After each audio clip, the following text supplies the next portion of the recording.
乌军收复沃夫昌斯克，激战福勒达。乌军在俄境内击毙伊朗前空军司令。以色列一天内打击1000多个真主党目标，并连续清除了真主党多名高管。俄罗斯采取多种补救措施，并称不希望发生核战争。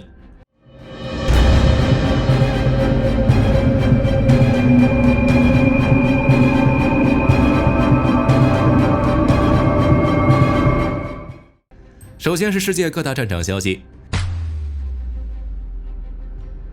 9月24日，乌军在沃夫昌斯克市中心持续推进扩大战果。据 ISW 援引乌克兰军事情报局报道称，经过数月的激战，俄军已被迫从沃夫昌斯克全线撤出。那座双方反复交战的骨料场，乌军也实现了完全占领。目前，哈尔科夫的俄军仅靠利普奇、赫里伯克以及季赫附近的阵地进行固守。在顿涅茨克，乌军收获的战果也不小。9月24日，乌军重新夺回了托列茨克的阵地，目前正沿镇内的街道向南推进。而俄军有尚未证实的消息称，将乌军完全赶出了涅利皮夫卡，并正在清理定居点。红军村方向由于战略重心的转移，战线并未有太大变化。倒是南部的弗勒达战线，俄军已抵达弗勒达镇郊区，并发起了强攻。9月24日，据战役地图显示，俄军小股部队已从弗勒达小镇东部攻入，占领了一些街道，并试图与昨天提到的3号煤矿和普雷什利夫卡方向的俄军包围整个弗勒达小镇的乌军，迫使其撤退。同时，据一些俄消息来源声称，俄军火力控制了弗勒达至博约亚夫伦卡的公路，相当于切断了弗勒达小镇乌军的最后一条补给线。只不过，据 ISW 分析，俄军夺取弗勒达小镇的快慢将取决于乌军的决策。如果乌军指挥部认为俄军包围弗勒达的风险或战斗成本太大，乌军可能会撤退，让俄军能够相对较快地夺取该镇。但如果乌军最后决定誓死守卫弗勒达，俄军可能很难短期内拿下这座乌军加固了2年的小镇。况且秋季的雨水也开始影响战场。凭借2022年的经验，道路的泥泞将使俄军更难穿过弗勒达小镇周围的主要农村和农业地形，乌军则能进一步加固该据点。当然，即便最后乌军没能保住弗勒达，其实也不太可能从根本上加快俄军的进攻速度。要知道，弗勒达并不是一个特别重要的后勤节点，占领该定居点，俄军既不会立刻有新通道，也不会切断乌军后勤道路。不过，在接下来的几天里，俄军可能会加快对库拉霍沃的进攻。此外，在俄军加固科什大桥的同时，乌克兰在海牙国际法院重申必须摧毁科什大桥。乌方称，该大桥不仅是莫斯科非法占领克里米亚的标志，也阻碍了国际航运。接下来，乌军将发起怎样的攻击，让我们拭目以待。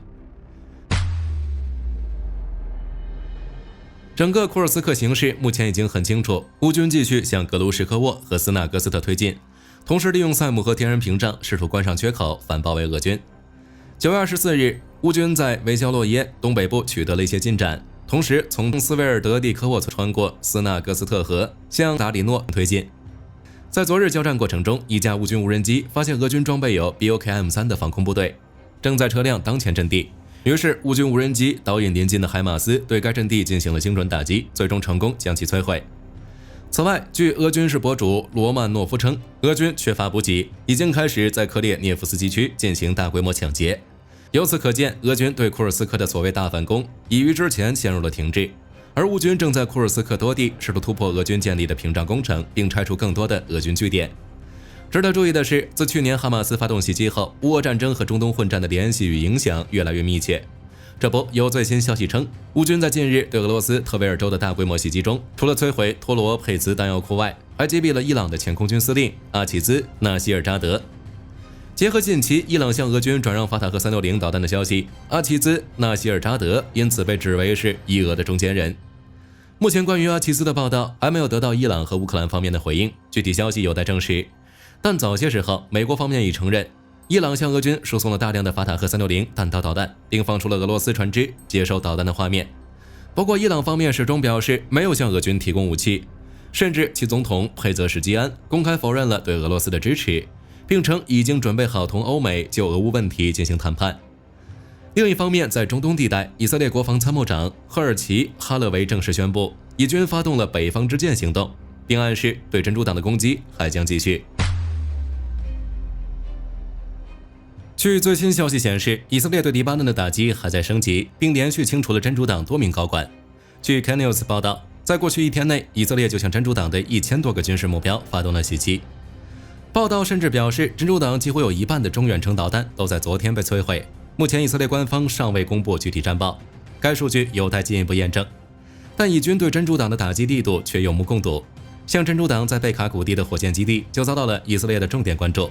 目前几乎被夷为平地。而其他地区如代尔祖尔、加济耶、图拉镇和巴尔贝克等地的真主党弹药库也遭到了以军的大规模空袭而损失惨重。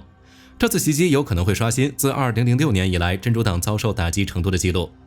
值得注意的是，真主党和哈马斯一样，都选择将弹药储存在民用建筑内。据流传的现场画面显示，以军的空袭击中了一处位于民房的真主党弹药库，随后仓库里的弹药被点燃爆炸，甚至还从里面飞出了一枚火箭弹。与此同时，在行动中，以色列又清除了多位真主党高管，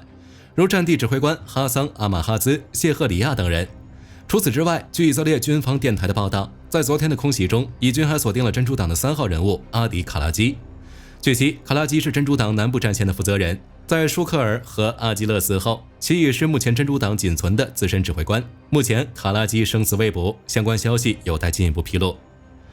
而以色列对黎巴嫩的攻击也迫使真主党从叙利亚等多个阿拉伯国家召回了多支精锐特种部队，紧急回防黎巴嫩。但在接连被清除掉几位高级指挥官后，真主党军事系统的实际运作如何，其实要打上一个问号。接下来是战场之外的消息。此前我们提到过，俄罗斯由于兵力短缺，不仅开启了新一轮征兵，还已将库兹涅佐夫海军上将号上的1500名海军改成一个机械化营，派往红军村方向作战。而现在，俄军在此基础上有了更深层次的改变。如在征兵方面，据俄杜马国防委员会主席安德烈·卡尔塔波洛夫9月23日表示，俄罗斯今年秋季义务兵征役兵的基础虽仍是纸质传票，但在梁赞州、萨哈林州以及马里埃尔州将进行电子传票。之后，自2025年1月1日起全面实施电子传票。之所以改采电子传票，据说是为了打击过多的俄军逃兵役行为。因为电子传票一旦出现在网络上，无论士兵有没有看到，都将被视为已收到。若士兵没能按时报到，其还能给予处罚。当然，俄罗斯多地也提高了入伍奖金，能吸引更多的俄罗斯人参军。据报道称，至少有45个俄罗斯地区提高了签署2024年军事合同的一次性付款，并提供免费托儿和士兵家属旅行等额外福利。如俄罗斯的乌拉尔山区政府就宣布，新兵将获得150万卢布的签约奖金，加上补贴，新兵可预付高达200万卢布。又或是俄罗斯斯维尔德洛夫斯克州当局已经在2个月内连续3次提高新兵的一次性付款。由此可见，俄罗斯前线兵力短缺的问题有多么严重。而为了在征兵、后勤物资等方面有提供足够的资金支持，俄罗斯直接拉升了国防和国内安全支出在2025年到2027年的预算草案中份额。据文件显示，俄罗斯打算在2025年将国防开支从2024年的10.4万亿卢布增加到13.2万亿卢布，直接占国内生产总值的6.2%。之后的2026和2027年再下调至5.6%和5.1%。俄罗斯国内安全支出则将从今年最初计划的11.1万亿卢布增加至2025年的12.9万亿卢布，直接占到预算的40%左右。俄军扩军18万，征兵系统改革，国防和国内安全支出大幅度增加，也再次说明战争并未按照俄罗斯意愿进行。此外，在萨尔马特试射失败后，今日俄罗斯援引俄外交部长拉夫罗夫的话，罕见报道称，莫斯科并不希望发生核战。之所以有这么大的转变，外界分析认为，主要原因是泽连斯基的胜利计划。据克里姆林宫发言人佩斯科夫表示，莫斯科称将审慎对待胜利计划。次要原因是乌克兰的盟友们，泽连斯基近期在美国会见了更多的国际领导人，如他和印度总理莫迪的会面也引发热议。据悉，这也是泽连斯基和莫迪在今年的第3次会晤，两国正在加强双边关系的发展，推动一系列领域的合作。又或是丹麦首相梅特弗雷德里克森、法国总统马克龙等，也都在采访中表达了对乌克兰的支持。前者将向乌克兰提供1600万欧元，用于恢复能源系统；后者则表示，欧洲应该在战后重新考虑对俄罗斯的关系，并呼吁建立新的欧洲联合体。可以说，拉姆施泰因50多国援助、140多国支持的格局，并没有因为时间而改变，相信乌克兰仍然会获得更多支持。至于乌克兰自身，也在积极发展国产装备，以便精准打击俄军。据悉，乌军的国产武器已经占到前线武器弹药的41%，可见乌克兰军工底蕴的雄厚。如果有足够的资金，俄罗斯将毫无胜算。日本防卫省近期发布了一份文件，为应对现代战场上出现的新型威胁，将对10式主战坦克进行现代化升级。尽管日本尚未公布具体的升级计划，但根据日本后勤局提供的信息显示，其目前已经对3种防御系统进行评估，分别是以色列拉斐尔公司的战利品、埃尔比特公司的铁拳，以及德国莱茵金属公司的攻击盾。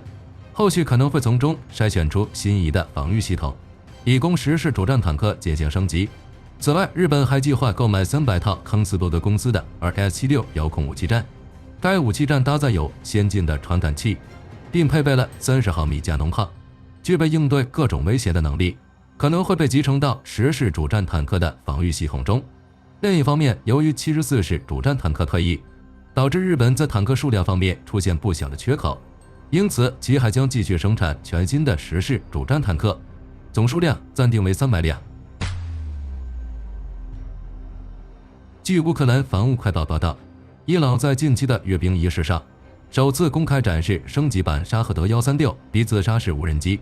并声称其可携带50公斤的弹头，飞行4000公里。乌克兰媒体认为，如果这一数据属实，那么沙赫德136B的射程将覆盖乌克兰全境。另外，以4000公里的射程来推算，其续航时间将会超过10小时。这意味着沙赫德136B可以在乌克兰领空长时间盘旋，从而削弱乌克兰的防空系统。值得一提的是，由于伊朗此前向俄罗斯移交了法塔赫360导弹，但未提供相应的发射器，这可能是伊朗在向欧美国家释放谈判信号。在此背景下，伊朗是否会把这款新型无人机移交给俄罗斯，也将会成为其在国际谈判中的重要筹码。除沙赫德136B外，伊朗还展示了由伊斯兰革命卫队航空航天部队研制的最新型圣战弹道导弹系统。这是一款液体燃料导弹，它的最大射程达1000公里，最大飞行速度超过8马赫，可携带600公斤弹头，并能够采用双导弹平台发射，可大幅提升作战效率。据半岛电视台9月23日报道，埃及和索马里与埃塞俄比亚的关系日益紧张。目前，埃及已向索马里援助了第2批军事装备。媒体表示，埃及之所以会向索马里进行军援，主要是因为埃塞俄比亚在尼罗河上游构筑大型发电水坝。埃及认为尼罗河水源对其十分重要，埃塞俄比亚这种做法可能会导致下游缺乏水源。为此，埃及曾和埃塞俄比亚进行过多次谈判，但均以失败告终。至于索马里与埃塞俄比亚的恩怨，则要追溯到埃塞俄比亚参加非盟维和任务时，当时埃塞俄比亚至少有3000兵力驻扎在索马里境内，另外有5000至7000兵力驻扎在其他达成双边协议的地区。今年1月，埃塞俄比亚试图要求相关地区脱离索马里进行独立，此举直接激怒了索马里。随后，索马里便要求埃塞俄比亚在年底前将在其境内部署的所有士兵全部撤离。由于埃索双方都和埃塞俄比亚不和，双方于今年8月签署了安全合作协议。随后，埃及就向索马里空运了首批军事装备，而且为加大对埃塞俄比亚的打击力度，埃及还在积极拉拢周边国家。9月24日，突发防务网站报道，拜登在6月23日表示，阿联酋是美国第2个主要防御伙伴，这也就意味着美国与阿联酋可以通过联合训练、演习与其他协作开展密切的军事合作，在武器转移、情资共享、互通信、国防创新和国防工业等领域上，双方也可以展开新的合作。阿联酋很早就以超过200亿美元的价格采购数十架 F-35。火力军认为，这件事可以为双方关于 F-35的交易提供助力。不过需要注意的是，阿联酋仅为美国的主要防御伙伴，并非全面防御伙伴，二者的性质还是不一样的。美国第1个主要防御伙伴是印度，而美国当前的全面防御伙伴包括日本、韩国、泰国、菲律宾和澳大利亚。美军近日公布的照片显示，美国海军的 F-35C 在本月进行了一项为期2天的飞行测试，在机翼下方挂载 AGM-158C。测试 F-35C 挂载导弹后会对主机翼的振动、负载以及飞行性能造成什么影响。这是美国首次公开 F-35挂载 AGM-158C 的画面。根据战区报道， AGM-158C 还将整合到 F-35B 上，只是无论是负责反舰的 AGM-158C 还是负责对地打击的 AGM-158B 都无法整合至 F-35的内置弹舱内，只能挂载于机翼下方。即使 AGM-158 家族同样具备隐身设计，但仍然会影响 F-35的隐身能力。不过，作为一种防区外打击武器， F-35西挂在 AGM-158C， 可以在敌方防空系统的探测距离之外发动攻击，安全性并不会受到影响。AGM-158 拥有多种型号，除了 AGM-158 EMI-AGM-158C， 诺曼还推出了 AGM-158X2， 将弹体长度拉长，射程可以超越战斧，达到1800公里左右，安全性更高。据中时新闻网9月25日报道， L3Harris 公司专为 F-16研发的辐射之盾电站系统目前取得了最新进展。辐射之盾由数倍雷达警示接收机与数倍无线电频率内存组成，通过与诺格公司制造的 ANAPG-83 雷达搭配，可为 EIL 提供虚拟电子防护罩，大幅强化电站能力。它整体采用了模块化设计，能够随时运用软硬件进行升级，